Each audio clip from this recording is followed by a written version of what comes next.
دولت زدران اخر هم د کرکټ بورډ په حق خپل خوله خلاصه کړه. دولت زدران د خپلې ګناه سپیناوی غوښتې او د کرکټ بورډ په حق له ډیر سویل دا چې سی ویلي دي د هر سره په دغه ویډیو کې وګورئ. ګرانو مینوالو یو ځل بیا مو په سلامونو هرکلی کوم.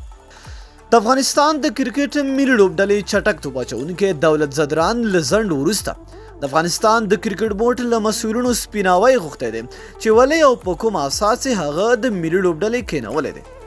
د ملي لوبډلې چټک توپ اچوونکی دولت زدران نن پر خپله فیسبوک پاڼه باندې د افغانستان د کرکټ بورډ پر مسؤلینو نیوکې کړې دي چې ګواکې هغه سره د مور او میرې چلند کوي او د یوې کړۍ پر خوښۍ نه پرېږدي چې د ملي لوبډلې په ترکیب کې پاتې شي.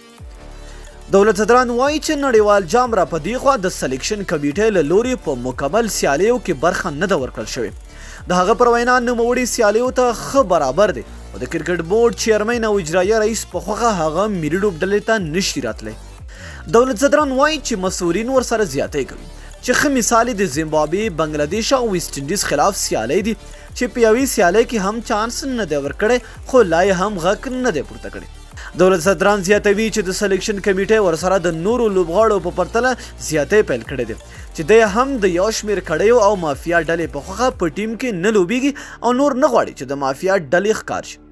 د هیواد دغه پیاوړی توپ اچوونکی وایي چې د افغان لوبډلې د اوسنیو او پخوانیو چټکو توپ اچوونکو په لړ کې لومړنی افغان بالر دی چې تر ټولو زر د خپل کیریر 100 ویکټې پوره کړي دي خو لا هم په دا ډول مثبت کیریر سره په کور ناست دی. هغه وایي نور مجبور یم، زړه مې درد کوي، کرکټ مو ورځ تر بلې خرابیږي، مشران مو په کرکټ نه پوهیږي، هغه څه کوي چې بل لور نه ورته ویل کیږي. زه نن د خپل ځان او ځوانانو حق غواړم.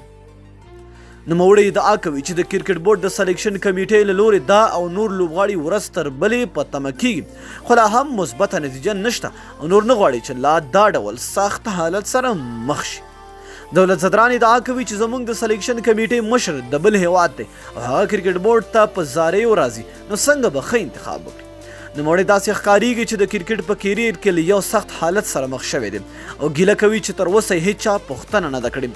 نوموړی وایي زه مجبور یم، پخوا لکه ورونه ټول لوبغاړي وو خو نن حالت بل ډول دی، زما مجبوریت درک کړی، بس دی نور د کرکټ بورډ مشرانو ظلم نور د زغملو وړ نه دی. دولت زدران په خپل پوسټ کې زیاتوي چې له نن نه څو ورځې وروسته به په دې مسله باندې له رسنیو سره په کابل کې خبرې کوي او هممهاله به پر خپله رسمي پاڼه هم لایف راځي څو له هغه سره روان زیاتی رسوا کړي. نو دوستانو تاسو د دولت زدران سره څومره موافق یاست؟ لاندې په کمنټ کې خپل نظر موږ سره شریک کړئ. تر بیا او بلې ویډیو د الله په امان په دعاګانو کې مې یاد ساتئ.